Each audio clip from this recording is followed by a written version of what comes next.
Good afternoon. I'm George Latimer, Westchester County Executive, and welcome to our Westchester Weekly Update. Today is Tuesday, January 17th, 2023, and we're very happy to give you a brief outline of things that are happening in Westchester County government. We began this series just when COVID struck as what was then once a daily update on what was happening in the COVID infection, and now we've maintained it as a once-a-week report to Westchester on different issues that are at hand during our time frame as executive branch leaders. Whether it's our office here, the Executive Chamber, you can reach us at 914-995-2900, or the legislative branch, and you're represented by a Westchester County legislator, 17 of them all together that represent sections of the county. They're based here in this building, and they're reachable at 914-995-2800. Catherine Borger is the chair of the Board of Legislators and the other 16 colleagues. We want to have a dialogue with you about things that are happening in Westchester County. Westchester is a regional local government, and we are compatible with the cities, towns, and villages who also provide local regional services that matter to them. And together, we try to provide those services in some complementary fashion. The state and the federal government will get much of your attention these days, as the state legislature is just in session now, and the federal government has just been reorganized, both after the most recent November 2022 elections. Today, we're going to talk about a program for low-income household water assistance, which I announced last week with the county executive of Rockland County, Ed Day. We're going to remind you again of the suspension of sales tax on home energy costs. We're going to give you a little quick update on where we are with the COVID outbreak, and then mention a couple of other things that we hope will be of some interest. Very small, so we can get through the update in a reasonable time frame. Every one of these events, we invite one of our local leaders, a mayor of a village or mayor of a city or town supervisor, to join us here and talk about their municipality. There are 45 municipalities in Westchester County, cities, towns, and villages, and they each have a different flavor and a different attraction. And the people who live in each of these communities love living in these communities, and they're very proud and they're very happy that their communities provide certain services. Today, our focus is on the village of Hastings on Hudson. It is one of the river towns in Westchester County. Every one of the river towns is a bit different. It's 8,500 people strong. It sits just north of the Yonkers borderline in the southwest corner of the town of Greenburgh. It has a rail line that goes right through it on the Hudson line, so it's great commuting into the city. Wonderful housing stock, wonderful people. And one of the wonderful people that I'd like to introduce you to is the mayor of the village of Hastings on Hudson, the Honorable Nikki Armacost. Nikki, thank you for joining us today. Thank you so much, George, for having me. Thank you. Thank you, County Executive Latimer, for inviting me here to speak on your weekly Westchester briefing and to tell everyone about Hastings on Hudson and explain why we think it is so special. And extra special thanks to Copper, who works for your team, who we claim as our own because he grew up in Hastings on Hudson, for the images that I think that you're going to see as I explain a little bit about why Hastings is so special. For those of you who aren't familiar with our village, we're located about 20 miles north of Midtown Manhattan. We're close enough that the dazzle of the city is clearly visible from our waterfront, especially captivating at night. We're, as the county executive said, about 8,500 in population in a little slice of heaven that is about 2 miles square. And we're bordered by the Sawmill River to the east and the Hudson River to the west, and have panoramic views of the Hudson River and the Palisades. The rolling hills, meadows, and wooded edges along our major corridors provide a green gateway into the village, and they in turn help to define Hastings' character and distinguish us from our neighbors. Because of our setting, over the years, Hastings has attracted writers, actors, musicians, and artists who strive to capture and share its beauty. Jasper Cropsey, a famous painter who was part of the Hudson River School, lived here and produced many stunning landscapes. His home is now a museum. Billy Burke, better known as Glinda the Good Witch from The Wizard of Oz, lived here, as did the wizard himself, Frank Morgan. We have Grammy-winning musicians and published authors, and we even boast 6 Nobel laureates. which apparently is a record number per capita. During the pandemic, we welcomed many new residents looking for a less congested, serene, welcoming place to live. Here's what they say attracted them to our village. It has a tiny but vibrant downtown where you can find a broad range of delightful restaurants, wine bars, shops, and where the phrase shopping local is genuinely meaningful. There's our farmers market, which was one of the few open throughout the pandemic and which neighbors and residents deemed a lifesaver. There are the cultural events that keep residents entertained, particularly in the summer, including jazz in the downtown, sunset concerts at the waterfront, and special events such as our charming Memorial Day parade. Actually, at the last one of the admirals who visited us, who came from a municipality far to the south of this country, he's the one who called our village a little slice of heaven.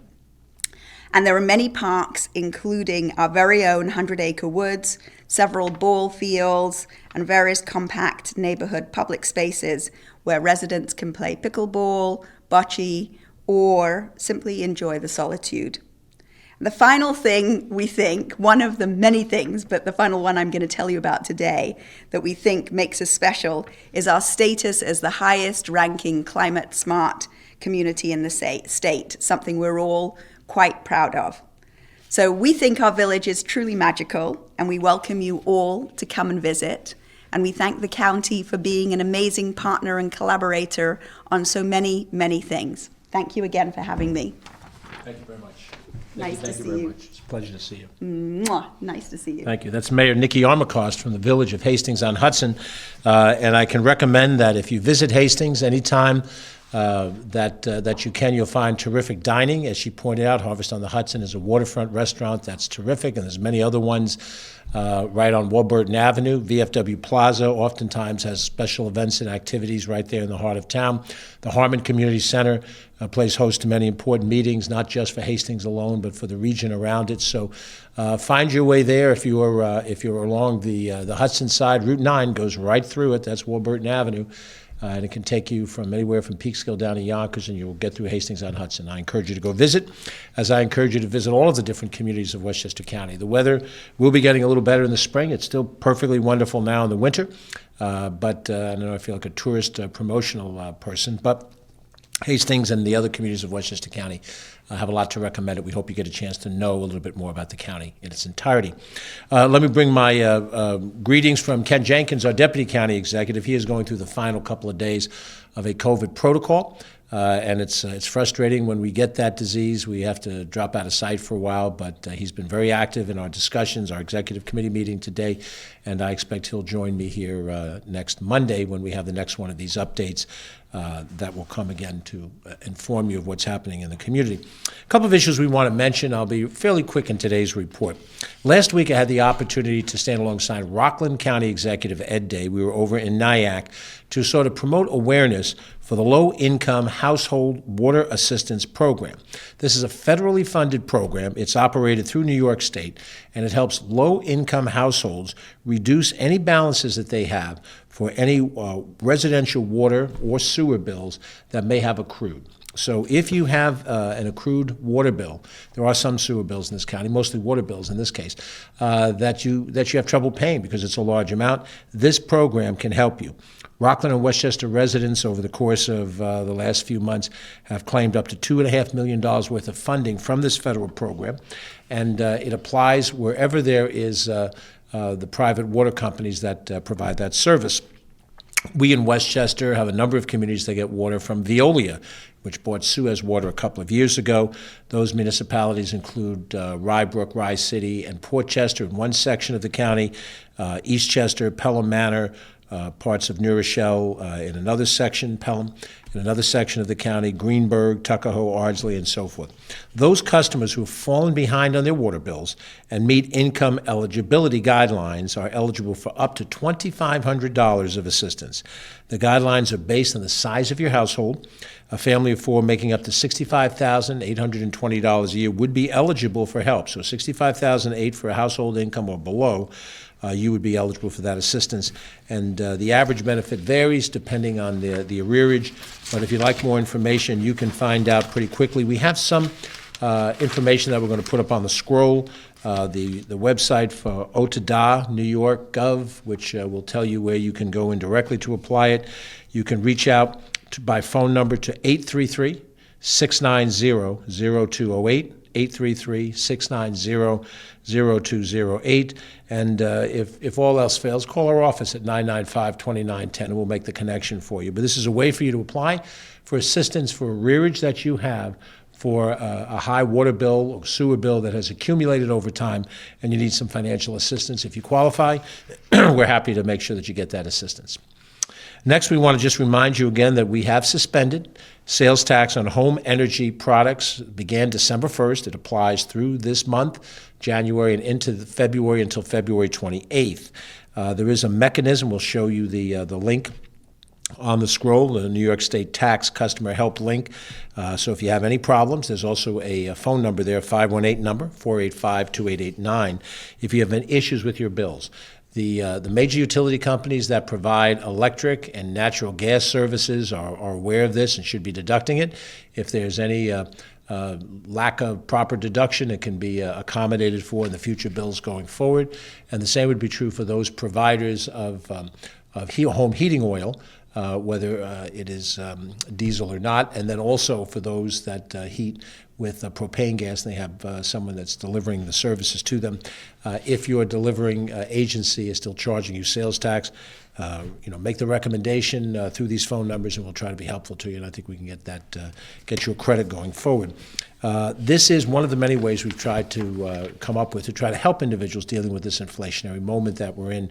We've talked much in the past about having free bus service at various times during the year. We lifted the sales tax on gasoline during the peak summer driving season. We've done things to make some of our Metro North stations free for parking during pivotal summer periods, and a number of other activities. This is one of those important ones, and depending on how much you use in energy costs, this could save you well over $100 over the course of the season, maybe $150, $175, depending on how much energy you use. This is the sales tax portion that's within our authority to lift. I do want to highlight that there is a different level of rescission for those who live in the four major cities. Yonkers, Mount Vernon, New Rochelle, and White Plains are in a different category because their local sales tax is primarily municipal with a piece of county. In all of the other communities of Westchester County, the local sales tax is totally the county, which we lift at the 4% level. It's a 1.5% reduction in those four major cities. If you have any questions, once again, you can give us a call, 995-2900, or contact those entities that we've listed here so you can take a look at it. The initiative is sponsored through the New York State Taxation and Finance Department. The vendors are not to be assessing sales tax as directed, and if there are some mistakes, we'll work it out and we'll get you the credit that you need. But we hope that will be helpful to you as you try to just make it through this wintertime. Do want to give you a quick update on COVID. The numbers continue to be fairly flat over the course of a period of time. It does not mean that people are not getting COVID. I have any number of friends who've come down with it recently, and colleagues in business.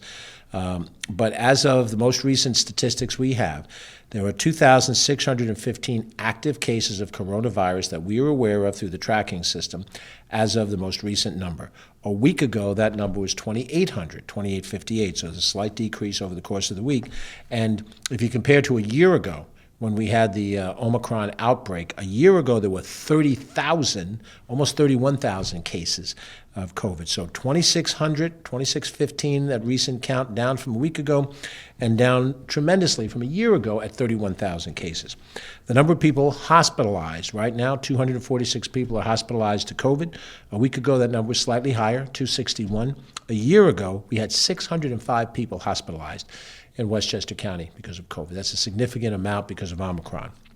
And then the infection rate, the percentage of people that test positive out of 100 people.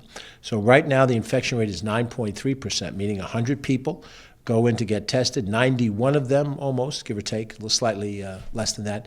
91 people test negative, and the remainder, the 9 people, test positive. That's roughly where we are today in terms of infection rate. A week ago, that was a little bit higher. It was almost an 11% infection rate. And a year ago, the infection rate was 18%, double what it is now. So while COVID is there, and you hear stories about it, and people say, oh, COVID is on the rise. What are we going to do? What's the situation? This time of the year, where we tend to be indoors more, we tend to spread the virus more. So if you are a person of advanced age, and if you're a person who has an underlying health disease, you are more vulnerable to this disease, and you need to use your best judgment about what rooms you walk into, where you go and travel, and that you wear a mask in close quarter company, or avoid those close companies if you can. For all the rest of us, the major thing that we can do is maintain our vaccination status. And most recently, we've made bivalent boosters available. I had mine a couple of months ago now, which should protect me for a little while longer before yet another booster is needed. And we've been able to avoid the worst of it. And in general, Westchester County has done very well. We've got about 85% of our population vaccinated. And while we do have fatalities, the great number of fatalities that have occurred in the county during this pandemic happened in the year from the first outbreak until vaccinations started in early 2021. It's about 2/3 of the fatalities happened during that period. In the remaining 2 years since vaccinations have come on the scene, we've had about 1/3 of the fatalities. And again, they fall into the category of those of advanced age and those that have underlying health diseases. And of course, those that are unvaccinated, who are as vulnerable to the disease as anybody was throughout the totality of this. We are offering a couple of satellite vaccination centers. We have one in New Rochelle coming up this Friday, January 20th. It's going to be at the Oasis Shelter on 19 Washington Avenue in New Rochelle from 12:30 to 3. Vaccination opportunities will be there. And then we'll also have vaccination opportunities a week later on Friday, January 27th, at the Grasslands Homeless Shelter, located Operations Drive in Valhalla. That is a 9 a.m. to 11:30 a.m. satellite vaccination location. So one in Valhalla, one in New Rochelle. It's very easy to get vaccinations today. You can get them from your local pharmacy, from your medical professional, hospital setting, and also through our White Plains Health Clinic here at 134 Court Street. You do need to call for a reservation. We do make these vaccinations available on Mondays and Fridays from 9 to 1. We have them for young children. We have them for adults of all ages. Call us in advance and then set an appointment, come over Monday or Friday, get the vaccination here, and that hopefully will help put you on a good shape. We are 2 weeks into the new calendar year, 2023, but we're now just about a week to 10 days away from the beginning of the Lunar New Year. And many of our neighbors and friends, those with Asian heritage and other experiences, will celebrate the new year coming in this late January, early February period of time. We're going to have a reception here sponsored through the Asian American Advisory Board on Tuesday, January 24th, and we're going to invite many of our Asian American friends to come and celebrate the traditional Lunar New Year. And we hope that all of you will also take some time. We have so many different ethnicities in this county, and we cherish each other's celebrations. I'm of Irish and Italian extraction. When St. Patrick's Day comes, practically St. Patrick's Month, everybody's Irish. And we enjoy, usually in October, a celebration of all things Italian-American. We have Hispanic heritage. This past weekend, we gave praise to the Reverend Dr. Martin Luther King and his experience with African-Americans here in this country. And we do a Black History Month coming up. And we have celebrations for all of our different groups.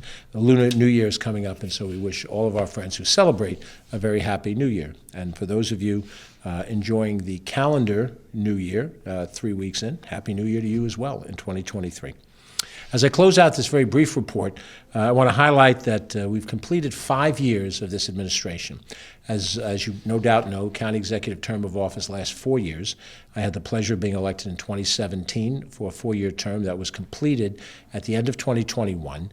And during 2021, I stood for re-election to this position and received another 4 years with that victory. I had asked for, and the Board of Legislators passed, a term limit law for county executives that limits county executives from now and through the future to 2 4-year terms. That's the same limits we have on the presidency. And I have always felt that limit was appropriate, certainly on the executive side, when executive authority gives you great discretion, and so we should at least limit that. I picked that up from reading the works of George Washington, the things that he said all those years ago. To me, it makes sense and resonates, and so we've applied that to Westchester County government. So with 1 year of my second 4-year term behind me, we now have completed 5 years. We've had some important accomplishments, and we want to share that with you now in a video.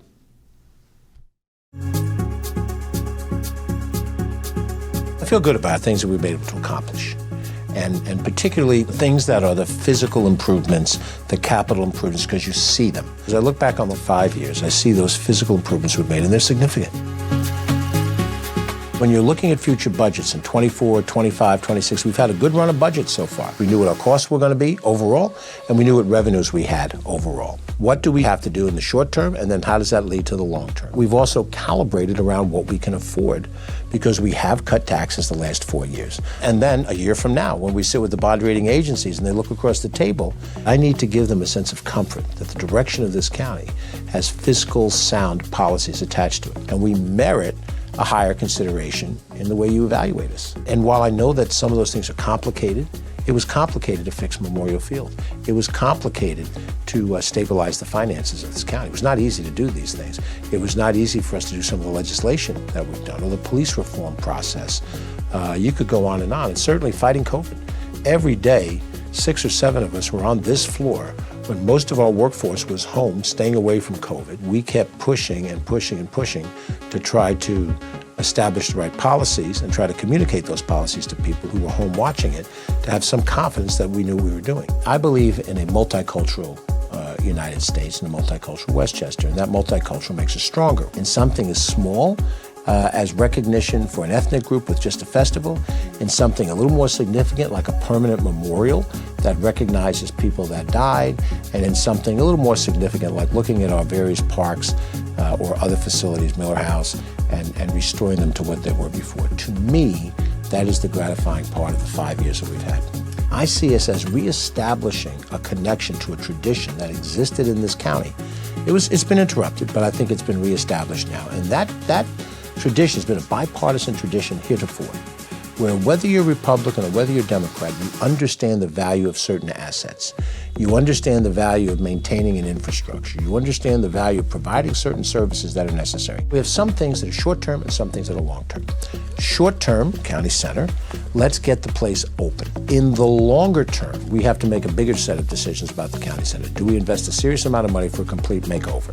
The last one was done 40 years ago in the early 1980s, and prior to that is when it was built in the 1930s. Westchester County Airport, we want to complete a master plan. We haven't had a master plan since 1989. The master plan would lay out the future of the airport and the things we have to do. There'll be things undone at the end of this year that I hope I'll be able to do next year, but the overall assessment will be that we were good stewards. And then when I go past this building, I'm going to look up and I'm going to see the windows outside the office that I held for 8 years. When that's in the rearview mirror, then we can feel like, yes, I was in the public arena, I gave it my best skill set. The powers within us as individuals and the small d democracy that we believe in can produce results.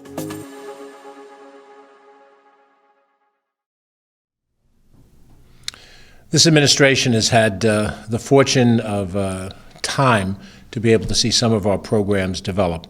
Our ability to see a decrease in crime overall during the 5-year period of time that we're here, the stability of our finances and the increase of our bond rating over these 5 years, the fact that we've been able to reduce county property tax levy for 4 years, the last 4 years in a row, the fact that we've been able to make some of the major capital improvements that you saw referenced in that video, from the Miller House and the Spring Ridge pools to the work that's been done on Memorial Field and the New Rochelle Family Code. All of these things are things that we look at with some great pride. Certainly the list of unfinished tasks are still there. We'll be talking more about the county center coming back online after 2 years, almost 3 years, of being out of service because of COVID. We're looking forward to that. We want to continue and complete our master plan process on the Westchester County Airport. We had public forums last year to get input, and now we have to complete that particular project.